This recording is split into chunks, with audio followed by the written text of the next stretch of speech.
5 tips untuk menjadi seorang public speaker.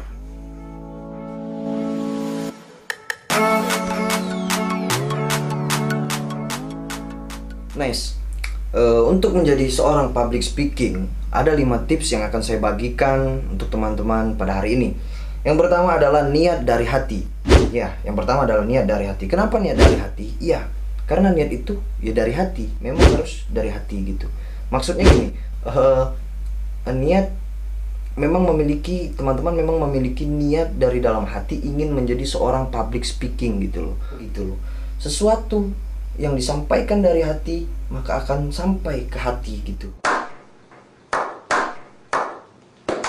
Atau ya intinya yang pertama adalah niat dari hati, bukan karena untuk mencari popularitas, bukan karena disuruh oleh seseorang, tapi memang benar-benar niat dari dalam diri sendiri gitu loh. Aku ingin menjadi seorang public speaker gitu. Itu yang pertama adalah niat dari hati. Oke. Untuk urusan hati tidak kita perpanjang. Yang kedua adalah berlatih atau sering ngomong sendiri. Nah, ini yang sering saya gunakan. Jadi sering ngomong sendiri. Sering ngomong di sini sendiri di sini bukan berarti kayak orang gila sering ngomong sendiri ya, bukan.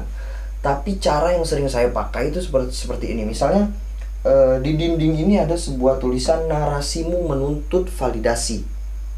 Nah, bagaimana caranya saya bisa memahami kalimat tersebut dan bisa memahami orang lain gitu loh.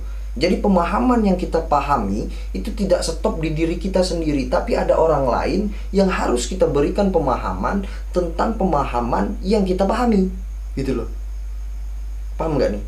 Maksudnya gini, narasimu menuntut validasi. Kita cari dulu narasi itu apa sih? Narasi itu sebuah ide, gagasan, atau sebuah opini yang kalian ciptakan. Menuntut validasi. Nah, validasi ini adalah sebuah pembuktian daripada narasi itu sendiri. Jadi kalau seandainya kita nih memiliki ide, oh saya pingin buat tutorial nih tip public speaking untuk orang lain. Nah, itu kan sebatas narasi saya. Menuntut validasi. Maka saya dituntut untuk membuat video ini, salah satunya memberikan dedikasi kepada teman-teman agar bisa public speaking. Nah, itulah contohnya, sering ngomong sendiri gitu loh. Ada sesuatu quotes atau apapun yang teman-teman mungkin saya mendapatkan sebuah pemahaman, coba diolah, ngomong sendiri baik di kamar, di depan cermin, atau dimanapun, yang tujuannya agar ketika teman-teman menyampaikan itu, teman-teman yang lain bisa paham gitu loh. Itu yang kedua, berlatih. Kemudian yang ketiga, publikasi atau berani untuk dinilai orang lain. Nah, ini penting sekali. Setelah niat, kemudian berlatih, harus ada publikasi atau pembuktian. Berani untuk dinilai oleh orang lain. Saya kasih contoh. Ini untuk mahasiswa ya. Presentasi di kelas misalnya. Kemudian memberikan argumentasi ketika diskusi. Kemudian berani bertanya saat ada seminar. Berani tampil di depan umum ketika ada event-event tertentu. Misal contoh pemilihan duta genre. Nah, teman-teman ikut itu karena ada event di mana teman-teman harus tampil di depan umum untuk berbicara. Nah, itu men-challenge diri kita pribadi. Kemudian membuat video di platformmu.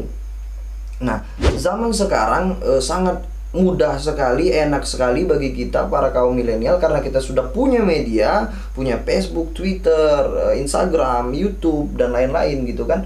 Coba kita latih untuk public speaking di situ. Nah, contohnya saya hari ini. Saya juga hari ini bukan berbicara seolah-olah saya paling pintar di antara teman-teman, tapi saya men-challenge diri saya pribadi untuk menerapkan teori yang saya pakai ini gitu loh. Salah satunya melalui media. Jadi saya buat video itu bukan untuk mencari popularitas, tapi untuk menjadikan sebuah latihan untuk diri saya. Kedepannya bagaimana? Apakah tambah bagus ataukah menurun dan lain-lain gitu.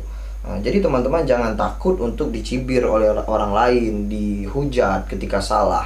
Jangan takut, karena yang menentukan hidup kita itu adalah kita sendiri, bukan orang lain. Kalaupun memang ada penilaian yang harus dibenahi, ya kita benahi. Kalau hanya untuk penilaian yang sifatnya menjatuhkan kita, maka kita tidak boleh termakan oleh omongan orang itu lalu ngedown. Kita harus give up gitu loh. Kemudian yang keempat, membiasakan atau mengoptimalisasikan semaksimal mungkin. Nah, yang saya sampaikan sebelumnya tadi itu ada presentasi di kelas. Nah, itu jangan cuma sekali-kali, tapi terus diskusi aktif terus. Kalau ada event-event seminar, kalian bertanya terus. Harus dioptimalisasikan gitu semaksimal mungkin. Pepatah mengatakan pisau itu kalau jarang digunakan maka dia akan tumpul. Nah, kalau pisaunya sudah tumpul, maka jangan salahkan ketika orang tersebut akan mencari pisau lain yang lebih tajam, dan pisau lama pun akan dilupakan. Tentu tidak enak menjadi orang yang dilupakan gitu kan. Mending kalau terlupakan, tapi ini dilupakan, dan itu tidak enak gitu kan. Kemudian yang terakhir adalah evaluasi. Nah, ini sangat penting. Ketika 4 poin di atas sudah kita laksanakan, yang kelima adalah evaluasi. Menilai sejauh mana kemampuan kita. Seandainya presentasi pertama mungkin kurang maksimal, kita kurang menguasai materi, nah dibenahi. Seandainya nanti diskusi kemarin diskusi pertama kita ngomongnya ngawur, yang ditanyakan apa, yang dijelaskan apa gitu kan.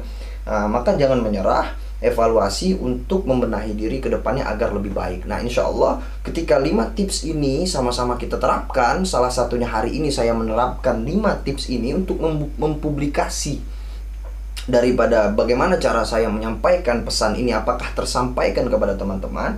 Nah, maka mari kita latihan sama-sama gitu loh. Insya Allah 5 tips ini bisa menjadikan kita seorang public speaker gitu. Nah, 5 tips yang saya dapatkan hari ini adalah tips yang juga digunakan oleh orang-orang yang sudah top, yang sudah handal di public speaking. Nah, jadi itu saja. Terima kasih telah menonton video ini. Jangan lupa kalau teman-teman rasa video ini bermanfaat, share ke teman-teman lainnya. Oke, see you.